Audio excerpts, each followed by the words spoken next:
This USB cable and charger may look normal, but they're rigged. If you use them on a PC or phone, I could recover all your data. It's invisible to the naked eye. I lent them to friends so they could charge their PCs. Try charging your PC. 20 minutes later, I confronted them with their screen or webcam recordings. It makes me seem like a total psycho, right? This technique is why you've likely been warned not to plug your device in at places like airports or hotels. If this exists, it's because a USB cable can carry more than just electricity, it can carry data, in fact, it can even send commands to a device. It's easy to tamper with a charger to alter its behavior, understand its workings, and assess the real risks. We're going to have some fun recreating a real booby-trapped charger, then we'll test it in real-world conditions on some friends. If everything goes as planned, it's kind of a miracle, you know. These experiments aim to raise awareness, so you don't fall for it. Do not try to recreate this video or trap someone without their consent, as it could get you into serious legal trouble.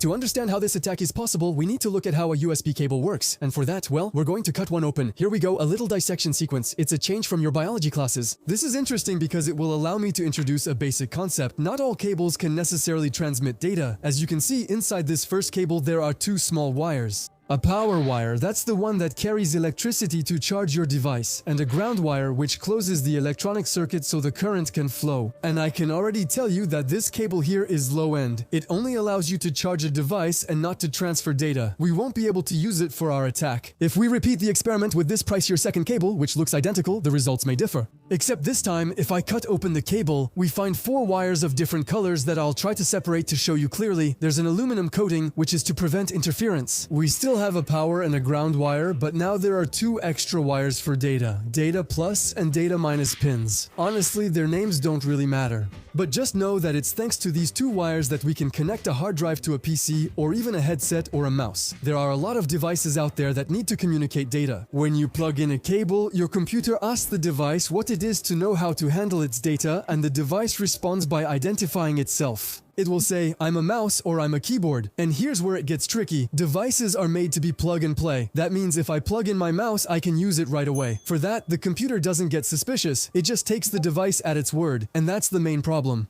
Imagine if someone altered a charger block or cable to make it act like a keyboard when plugged in, everything would look normal. Your victim can still charge their device as current flows through, but the data pins will simultaneously send hidden commands very quickly. They will simulate keyboard keystrokes to open a terminal, type lines of code, and download a script that will give me the code. Remote control of the device. So, even if you didn't understand anything, don't worry, that's what we're going to do in this video. But just know that this attack is called a bad USB attack. The question now is, how do you tamper with a USB cable? Well, it's thanks to the fact that we're able to miniaturize microcontrollers. Believe me, 20 years ago, a microcontroller looked more like this. They're literally like tiny little computers, and it'll actually be the brain of our cable and what will allow us to program it. Among consumer microcontrollers, there's this one, the Raspberry Pi Pico W. That's the one I'm going to use. First of all, it's really inexpensive, and as you can see, it's especially very small. Also, what's special about this board is that it's capable of broadcasting a Wi-Fi network, so we can literally connect to it remotely to launch the attack whenever we want. Ça reste relativement volumineux quand même. I can't hide it inside a cable, so I'm going to hide it inside a USB adapter. It's exactly the same. Once a cable is connected to this tip, my microprocessor can control the data passing through and mimic a keyboard. Well, there's already a first problem. The Raspberry is still bigger than a regular charger block. Obviously, this thing isn't usually used in this kind of situation. That means we have to make a custom housing from scratch to fit the size we need. I designed a tip in 3D from start to finish. I set the dimensions so that my Raspberry Pico fits perfectly inside, and I sent this model to a 3D printer. We're going to create a first plastic base on which we'll apply a special resin to replicate the real surface of an actual charger. It's going to look really cool, you'll see. Alright, while it's printing, you should know we could have done the same thing inside the cable, making it even more discreet. Some companies can miniaturize this entire system. That's the case with this cable designed for cybersecurity experts. As you can see, visually it's an exact copy of an official cable, from the texture of the wire to the tiny engravings. Except that, well, in this little rectangle here, they've managed to fit a microprocessor as well as a Wi-Fi card. The price of this feat is $200. That's extremely expensive for a cable, but I bought it. Alright, I'm warning you once again. You should know that I had to explain to customs what I was going to do with it. This is equipment reserved for professionals and it becomes illegal if you use it maliciously. It looks like this. I can't wait to show it to you in a bit. We'll also test it in real conditions on some friends, and we'll be able to compare it with my own version. Printing is done. I find it really satisfying, but here clearly the texture doesn't work at all. You can see all the grooves from the printing. So we can already try to fix that by sanding the object. That helps start smoothing it out, and most importantly, it helps round the edges so it looks a bit more factory made. It's not perfect, but the texture will improve once we apply the special resin. First, we need to hollow out the inside to hide our microcontroller. There are probably much more conventional ways to do this, I'm not going to lie. Right now, I think there are 10 engineers in the comments insulting me.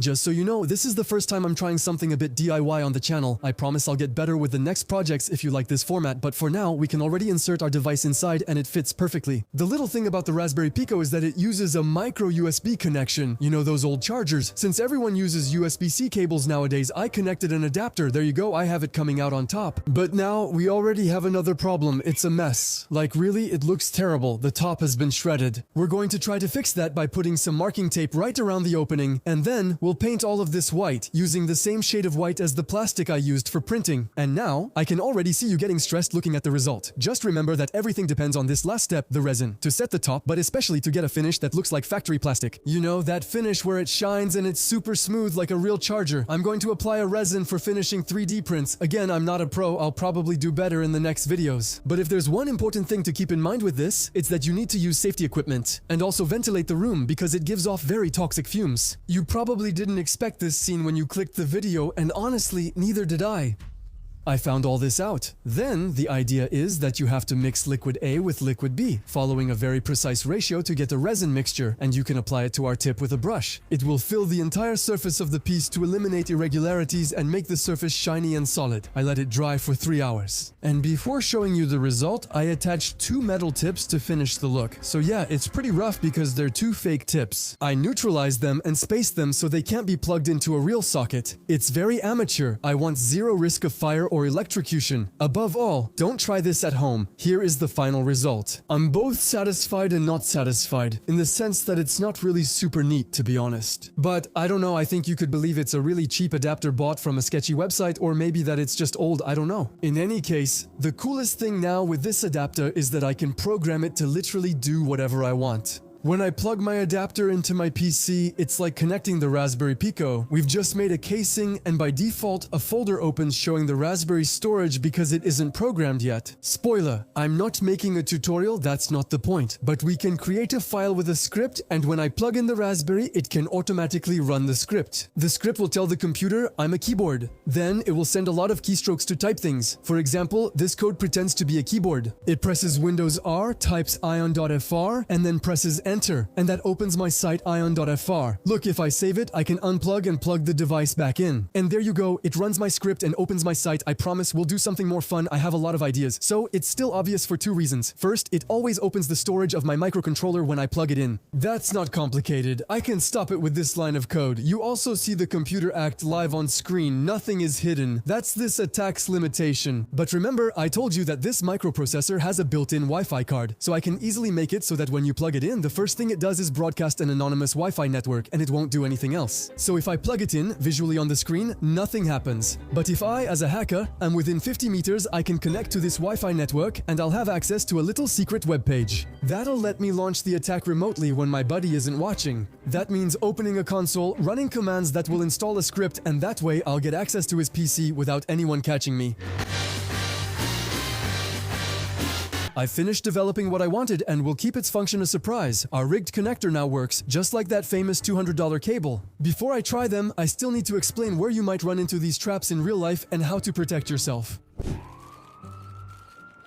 I'm not going to be alarmist and tell you that it's super common. It does require a certain level of tinkering, but it's always useful to know that it exists, and depending on your job, you might be more at risk than others. The first place where you can get tricked is when you plug in via USB at public charging stations, whether it's in airports, train stations, trains, buses, or even hotels. Even if your phone charges properly when plugged in, you could still be at risk if the USB port has been tampered with. There could be a hidden microprocessor inside to exploit the data transfer wires like we've done. This is what's called juice jacking. It's a technique that's gotten a lot of attention. There are quite a few articles about it on the internet. We've become way too used to connecting to public USB ports. And if you want to charge a device, always prefer to plug into a regular power outlet using your own charger. With a power outlet, only electricity can flow through. The other, slightly less common risk is when a stranger lends you a cable. It's unlikely, but if you hold a responsible position at your company, someone might target you by leaving this type of cable on your desk. If it's done well, you'll never make the connection between the attack and the charger you used. So obviously the advice is to always use your own computer equipment and not plug just anything into your PC. If you still want to charge your device, there's also this thing, it's called a USB condom, that's really what it's called. It's an adapter that goes between your device and your charger, and it only lets the power pins through, not the data pins, so no attack is possible. And finally, as a last resort, there are your device's pop-ups. On PC, there aren't many, but normally on recent smartphones, it's much less plug and play because we don't often connect peripherals to a phone. You'll always be asked to trust this computer or to allow access to data, and you can choose to charge only. That's why our attack will work less on phones, but it's still not without risk, so with my friends we're going to target their PCs instead. For this first trap, I'll test my own rigged connector. I need a strategy so I don't give it away directly. It's too obvious and a disaster. So, the strategy is to ask someone to test my USB cable, which is a normal one. Like, to see if it works, I need to have a camera that I can hold in my hand, and it has to make sense for me to have a camera. And like, I close the camera's lens cap so you can't see that it's recording. And the whole thing hinges on me not having the right charging adapter, so I ask the person to go get one to test if it works. In the meantime, I plug it in really quickly. I go with the person so they won't see me on their PC, and it will run all my programmed actions. I tried to make it funny. If it works, it's almost a miracle. Honestly, it's not exactly the greatest plan. I've been testing a USB cable on the camera, but I don't think it works. Can I try charging your PC? Sure, if you want. Wait, I just need an adapter. Can we find some charging adapters? I'll look for one in the bin. Still theirs. Is it all over there? Go ahead. Are you okay? I think it's not charging. Yes, it's charging. Well, otherwise, is it okay without the block? It's fine, we just took out a brick. I saw the trailer on YouTube. It slaps too. Your subscriptions, bro. What? What are you subscribed to? Wait, I'm filming you? I think it's awesome. I want this sequence in the vlog. Dude, what is it? Conspiracy theorist? Anonymous conspiracy theorist? Like what kind of conspiracy theorist? The button is pressed. The Illuminati, the earth is flat. Bro, you're a conspiracy theorist. Move on. Wait, no. He touched you in his room. But I left with you and I didn't touch your PC. I asked the others what he did. The guy who doesn't take responsibility, you know? No, wait, come back. Actually, I've been filming this whole time with the camera. It was on. Everything depends on this thing. It's a fake charger that I plugged in, so I had a USB charger. It's just that this one doesn't work. It's kind of busted. It's been through a lot. I had to use a trick, or you would have noticed if I gave it to you as is.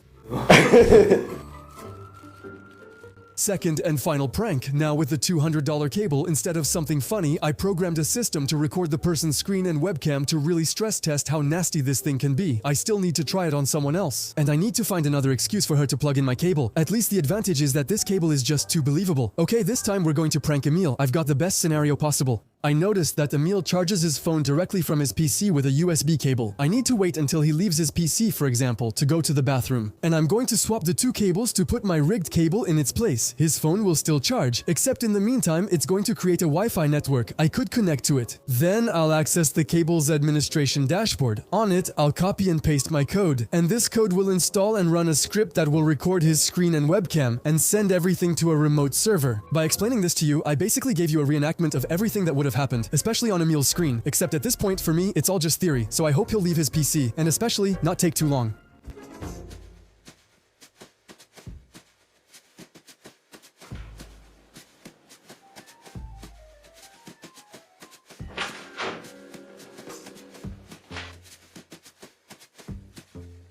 I have Emil's screen video with his webcam at the bottom right. The video runs at just 1 FPS, which is really odd and not smooth. I don't know why it's glitching. I'll show you the live preview. Still, I can see what he's doing, and if I click on the video, I can really see everything, including his webcam. It's shocking. I'll confront him by sending this screenshot and see how he reacts. He'll be shocked. What was he doing there? I think he was uploading Spotify videos for Fuse. I have access, so I can see that. I have access to the Fuse dashboard, so I already have basic access, but imagine if it was someone else. You know what? I'm sending this screenshot, I'll give it to him without any context. We'll see his reaction. It looks like a big leak. This makes me look like a total psycho. I'm going to send him a second one. Insist so he knows it's not just a bug. Okay, here we go. He's starting to freak out. What's this? I'm dying. I think he's going to come to my office. I'm going to go see him because what the fuck? Did he see the camera? No, I didn't look. Do you see this cable? That's not your original cable. This cable costs 200 euros and is hacked, so plugging it into your PC lets me install a virus. I've put a program on it to record your screen and webcam. Wait, I didn't get it. What? Feel free to subscribe to the channel if you don't want me to come to your place with this connector. More seriously, a lot of you aren't subscribed, so make sure to check so you don't miss the next videos. I hope this experience has raised your awareness. Now you better understand how these common cables work and the risks of bad USB attacks and juice jacking. This is Awen. Bye.